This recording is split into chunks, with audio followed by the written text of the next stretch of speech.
He was the governor of one of the most influential states in the country and considered a hopeful presidential candidate. Through the early months of the coronavirus pandemic, he was the voice of wisdom and reason on international news channels. He was the champion of all the people in New York. Then, allegations of misconduct surfaced, and his secret life came into the public's view, causing his downfall. Let's look at public, private, and secret lives.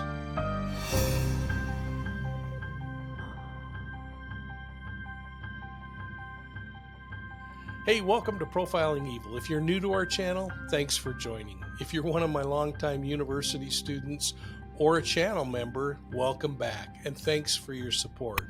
I hope that you'll hit that like and subscribe button. Now, let's talk profiling.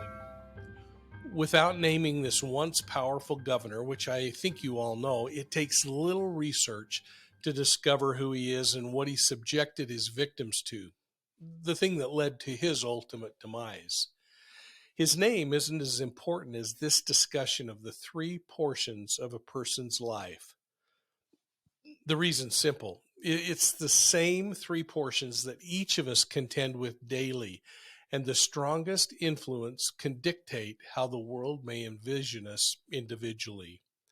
In the early stages of my career, I was often blown away by comments made by people who knew serial predators who were headlining the news.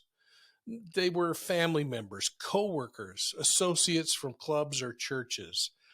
Often they would embark on letter writing campaigns, social media campaigns where they hoped to debunk what they believed were unwarranted and wrongful charges being levied against these alleged serial predators. They uttered comments like, "He was the best neighbor I've ever had," or "He's always taken time off work to help people and help our youth." Well, at the same time, police arrest affidavits and surviving victims of the predator were sharing completely opposite views, characterizing them as coercive, brutal, evil.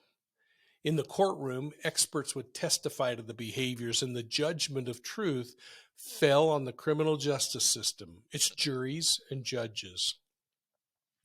It's during these courtroom dramas that the three distinct portions of a predator's life usually come into focus. They are public, private, and secret personas, and this is the topic for today's discussion. Well, let's look at these with an emphasis on the criminal justice system by first examining the public persona.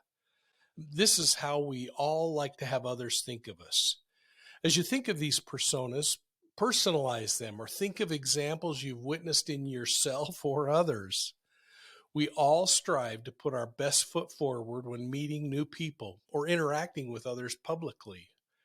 Our hope is that we will gain the trust and confidence of those around us. In social media circles, it may be the screen name or the emoji that you choose, the platform you support, or the circles you join. Our private persona is rarely seen in public. It's usually those who are closest to us that witness it. This is where we share some of our weaknesses, our insecurities, and personal beliefs.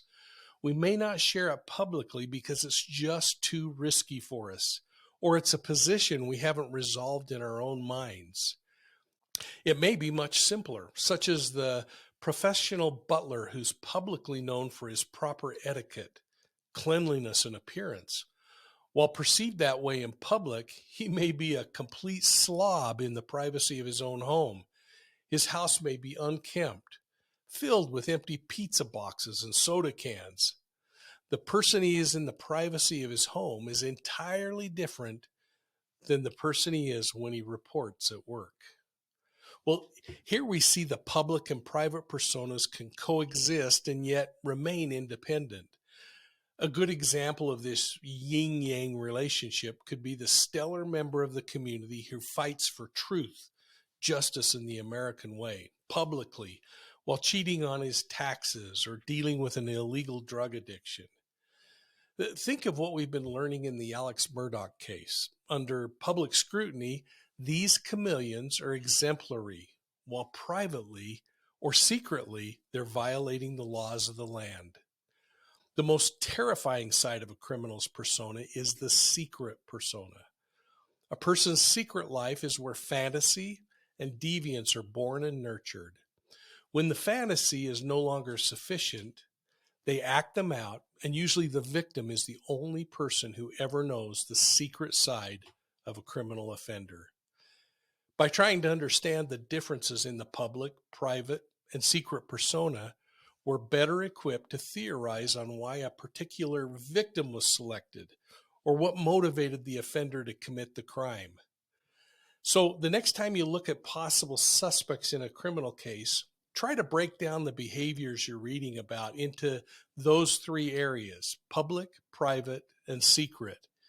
You'll likely need to guess what the secret persona is, but it might surprise you how much it can guide you in your personal true crime sleuthing. Well, I hope this segment helps you better understand the three portions of a person's life, or their personas. When combined with some of the other principles we've been discussing, it may help you piece together these intriguing cases. Hey, if you like the video, hit the like and subscribe button, won't you please? And remember, you can find Profiling Evil on YouTube, Instagram, Facebook, and Twitter.